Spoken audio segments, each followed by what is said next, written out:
Okay, so my first pH that I'm assigned to is 4.60, and my first step is to find an acid that has the closest pKa to my pH.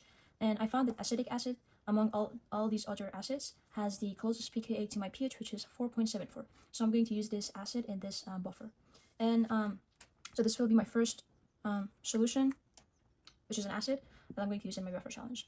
The second step is that we know that the buffer is either an acid with its conjugate base or a base with its conjugate acid. And since what I found in here is an acid, so I need to find the conjugate base that is already available in the lab that I can use it and make a buffer. So I'm going to go here, and based on all of these available buffers, I'm going to choose a solution or a solid that is a conjugate base for my acid. I checked all of these and I found that sodium acetate is the only conjugate base that is available, and I can use it to make a buffer for this pH. Okay. Now the next step is that after I found that I have an acid and I have a conjugate base, my next step is to decide which method I use. We have three methods: it's solution plus solution, it's titration, and it's solution plus solid. And I already found that the only available thing for me in here is sodium acetate, and it's a solution. So the only way for me to do this buffer is to use the first method, which is solution plus solution. Okay. So in order to find the final recipe for this solution, I need to know how much of these materials I'm going to use in my lab. So I would just ask myself, find the milliliters of my conjugate base, which is sodium acetate, needed for 20 milliliters of acetic acid. And before I go on, I just wanted to mention that I chose 20 milliliters. I just guessed that this is the best option. This could be 30, this could be 40, this could be any number, but based on the videos and the other materials that were provided to us, I think 20 is a good number to start with. But it could be 30 or it could be any other number, because eventually you will divide the final recipe or multiply to a number to get your target pH. Okay.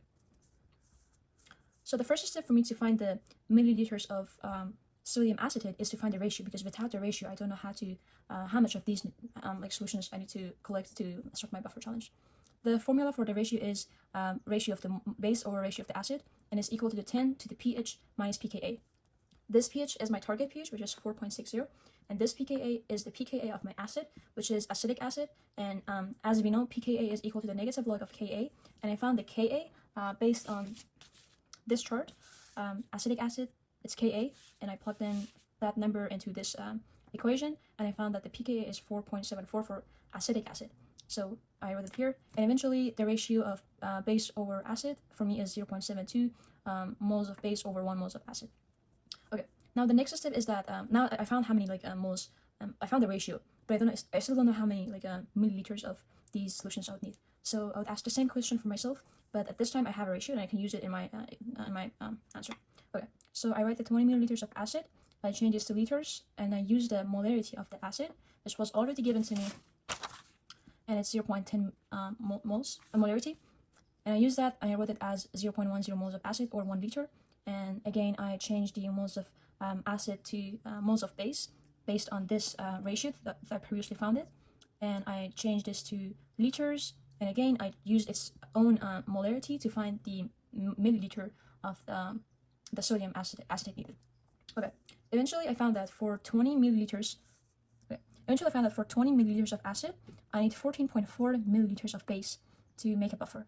But when I'm adding these two numbers, I get 34, and this is not in the range. The range is between 40 to 60 milliliters. So that's why in here I can manipulate this equation, this recipe, to get the best recipe, which is in between the range.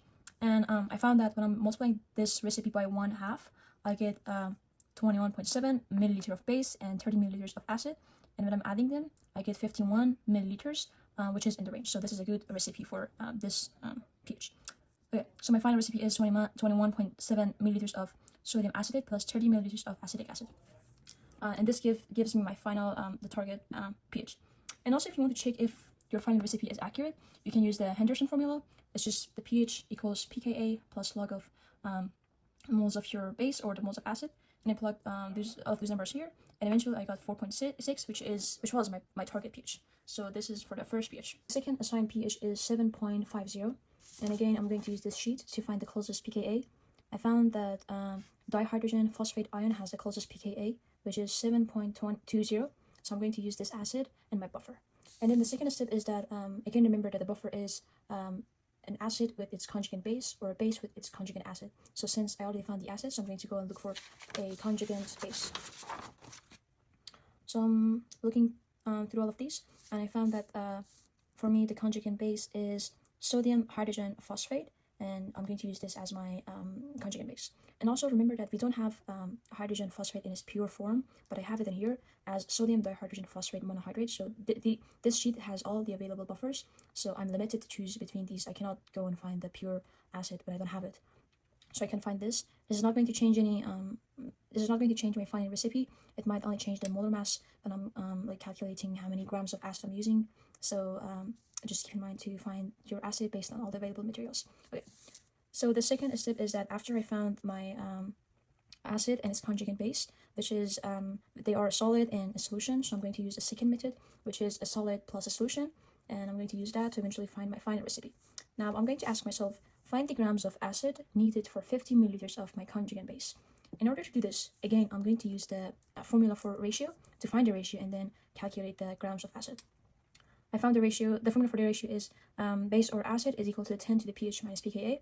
I found the pKa based on this chart, which is the pKa of phosphoric, but remember it should be the Ka2, not Ka1, since my available acid is H2PO4. It's not H3PO4, so I'm going to use that Ka2. And I use the formula pKa equals the negative log of Ka to get the pKa. I plug it in here, and eventually I got this ratio, which is 1.96 moles of base or 1 mole of acid. So now, eventually, this is step, and this is how I'm going to find the grams of the acid needed. So 50 milliliters of the base, I'm changing this milliliters to liters, and then I'm going to use the molarity of the base that was given to me already based on this chart. See, it's 0.10 molarity.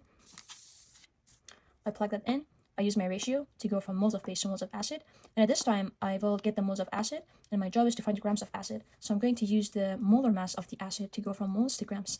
And remember, 1 mole of acid is I need to use the periodic table, and I did that. I added sodium, hydrogen, phosphorus, oxygen, and also remember that this has a water molecule attached to it. So keep in mind when you're calculating the molar mass, you need to consider the molar weight of the water as well. And eventually I got the grams for the acid. The next step is to check if my final recipe is correct. I found these many grams of acid plus 50 milliliters of base based on my question. And when I'm adding these two numbers, I get a good number, which is 50.35, and it is in the range. It's between 40 and 60, so I don't need to worry about multiplying it or dividing it by another number. And this is an extra step. If you want to check your final recipe, you can use the Henderson formula. You just have to plug in the pKa, which we already found in here, and also use the log of the base or acid to get your final pH. And I found that my final pH is 7.501, which is very close. It's almost the same as my target pH, which is 7.50. My final pH is 8.40, and based on this chart, the closest pKa is ammonium ion, which is 9.25. Okay, so now that I found the acid, I need to find its conjugate base, and I'll go and look at this chart. And I don't see any available conjugate base for ammonium. So what I can do is that I can use the third method, which is titration method, and I can use sodium hydroxide, which is a strong base, and I can do titration with that, and eventually find my final recipe to get the target pH. Okay. As I said, the closest acid is ammonium, and in here I don't have ammonium in its pure form, but I have it as ammonium chloride, so I'm going to use this ammonium chloride, and I'm going to ask myself, find the milliliters of NaOH needed for 30 milliliters of NH4Cl. And again, remember that this 30 milliliter could be any number. I just guessed it that it's going to work in this scenario. First step is to find a ratio, as we did for the previous pH signs. And the formula for this is the base or acid is equal to the 10 to the pH minus pKa. And I found the pKa based on this formula, which is equal to the negative log of Ka. But I don't have the Ka for ammonium, so I'm going to use Kw or Kb of ammonium, which is NH3. And I found the Ka to be 5.6 times 10 to the negative 10. And eventually the pKa is going to be 9.24. I plug in this number into here, and I also plug in my pH. And I found the ratio to be 0.1427 moles of base over 1 mole of acid. The next step is that I need to find the milliliters of NaOH, but right here I found the ratio. Since this is going to be a titration method, so I know there's it's a buffer, and it's going to be a neutralization solution. So I'm going to use a BCA table, and remember that in BCA table I need to use the moles, not the molarity. So I need to change the molarities that I have to moles of them, and then solve and find the milliliter of NaOH. My formula is NH4 plus OH. The OH came from NaOH, but you're going to ignore the Na in NaOH because it's not important here. The Na it doesn't do anything or doesn't change anything. So you could write NH4Cl plus NaOH or NH4 plus OH, so it doesn't matter. And I'm going to plug in all my values in my BCA table. I need to write down the initial moles of NH4, and I found this based on the liters, 30 milliliters, which is 0.03 liters, times its molarity, which is 0.10. And for OH, I don't have the milliliters, that's what's missing, but I have the molarity, which is 0.1. So I just write X as the volume. And for NH3, initially I don't have any moles, and I'm going to disregard the water because it's a liquid. Okay. So for the next row, the C, I'll subtract the NH4 and OH 0.1x because we have an X here, and this is going to be my limiting reagent. Since it's a neutralization, it's a buffer that I'm using a neutralization titration, so I'm subtracting this number, and I'm also adding the same number in the right side, and eventually I will get this row. And since I have an X here, so I still don't know what's X, and I need to use my ratio, which will be a step 3, to find the milliliters of NaOH.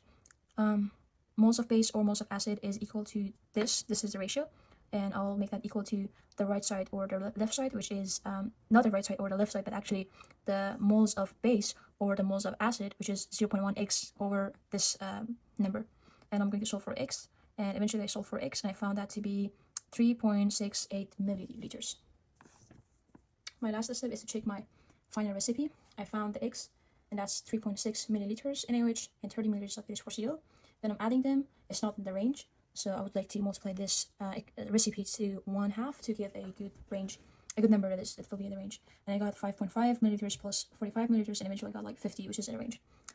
So this is my final recipe, and in case if you want to check your recipe, you can use the Henderson formula. You just have to plug in all your numbers, the pKa, which we already found before, and the log the base over the acid, and this is also given for us based on the ratio here.